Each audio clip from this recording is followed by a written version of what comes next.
नमस्कार दोस्तों, आखिर क्या है ताजमहल का रहस्य? ताजमहल को बनाने में कितने दिन का समय लग गया था? 7 अजूबों में से एक है ताजमहल।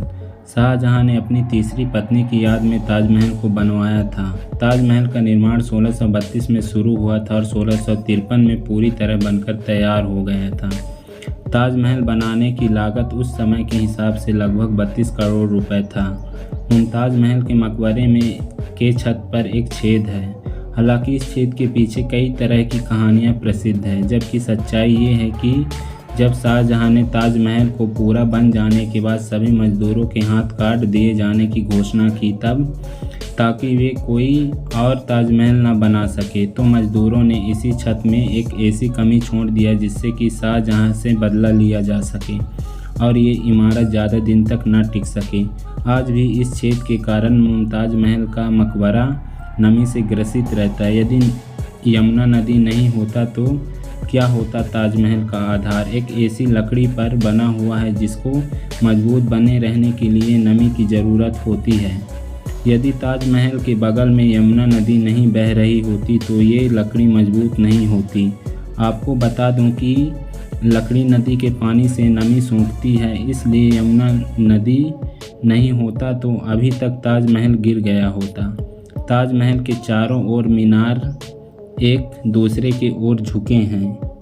ऐसा इसलिए है ताकि भूकंप या बिजली गिरने की हालात में मीनार की मुख्य इमारत गिरने से बचाया जा सके। और कुतुब मीनार से भी लंबा है ताजमहल। वैसे तो कुतुब मीनार को भारत की सबसे लंबी मीनार के तौर पर जाना जाता है, जिसकी ऊंचाई 72.5 मीटर है, लेकिन वहीं ताजमहल की ऊंचाई 73 मीटर है, अर्थात ताजमहल कुतुब मीनार से आधा मीटर अधिक ऊंचा है।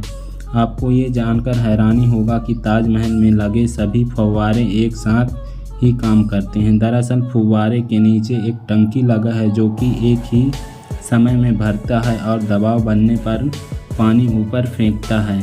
ये सभी फव्वारे बिना किसी मशीन या मोटर के फेंकते हैं। द्वितीय युद्ध के समय भारत पाकिस्तान युद्ध 1911 हमलों के बाद भारतीय पुरातत्व सर्वेक्षण विभाग में ताजमहल के चारों ओर बांस का घेरा बनाकर उसे हरे रंग के चादर से ढक दिया था, जिससे कि ये दुश्मन को दिखाई ना दे और इस पर हमला ना किया जा सके।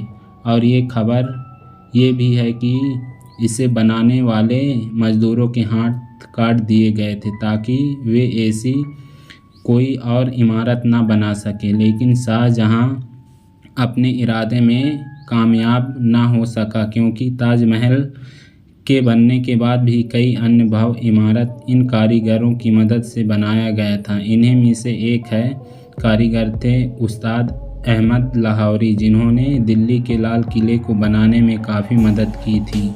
ताजमहल की कलाकृति में 28 तरह के नायाब पत्थरों को लगाया गया जो कि किसी की आंखों को चौंधिया सकते हैं। ये पत्थर चीन, तिब्बत, श्रीलंका से मंगवाए गए थे, लेकिन अंग्रेज़ों ने इन कीमती पत्थरों को निकाल लिया था। शाहजहां का एक सपना था कि वो अपने लिए भी एक काला ताजमहल बनवाए, लेकिन उनके बेटे और औरंगजेब द्वारा कैद किए जाने के कारण वो अपना सपना पूरा नहीं कर पाया। ताजमहल के साथ पहली सेल्फी जॉर्ज हैरिसन नामक व्यक्ति ने लिया था। ये सेल्फी उस समय लिया गया था जब सेल्फी का दौर ही नहीं था। ताजमहल का रंग भी बदलता है। दिन के अलग अलग समय के हिसाब से इसका रंग बदलता है। सुबह के समय ये गुलाबी रंग का दिखाई देता है, शाम के समय दूधिया सफ़ेद दिखाई देता है और चांदनी रात को सुनहरा दिखाई देता है ताजमहल।